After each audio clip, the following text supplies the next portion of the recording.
Mungkin kita pernah ngerasa paling pintar di ruangan, atau ngerasa orang lain itu terlalu bodoh untuk ngerti apa yang kita pikirkan. Kalau misalkan ngerasa seperti itu, kita harus hati-hati. Bisa jadi kita sedang terjebak dalam kutukan yang paling halus, yaitu merasa pintar. Merasa pintar bukan tanda kita lebih baik dari orang lain. Justru bisa jadi awal dari kehancuran kita sendiri.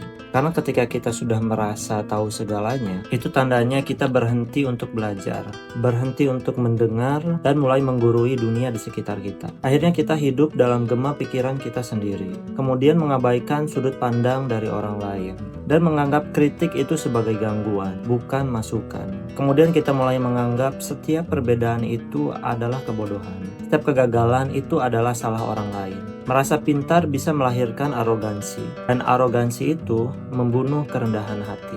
Dunia ini terlalu luas untuk dipahami hanya ada di dalam pikiran kita sendiri. Karena ilmu itu nggak pernah berhenti, belajar itu nggak pernah berhenti, tapi karena adanya ego, seringkali bikin kita untuk berhenti belajar. Dan akhirnya kita stuck di dalam ruang lingkup merasa pintar itu sendiri. Yang padahal ternyata itu adalah tanda kebodohan sebenarnya. Bijaksanaan sejati itu nggak datang dari keyakinan bahwa kita yang paling benar, tapi justru dari keberanian untuk meragukan diri kita sendiri. Kemudian kita mulai bertanya, apakah yang sudah saya lakukan hari ini sudah lebih baik dari hari sebelumnya? Dan kemudian kita setiap hari terus bertanya, mengevaluasi diri, merefleksikan diri. Apapun yang kita lakukan itu bagian dari pertumbuhan menjadi lebih baik, atau malah menjadi sesuatu yang membuat diri kita terjebak dalam ego kehancuran kita sendiri. Karena orang yang merasa bodoh cenderung lebih terbuka untuk belajar, tapi orang yang merasa pintar lebih sibuk membenarkan diri atau mencari pembenaran akan dirinya sendiri daripada memahami kenyataan itu sendiri.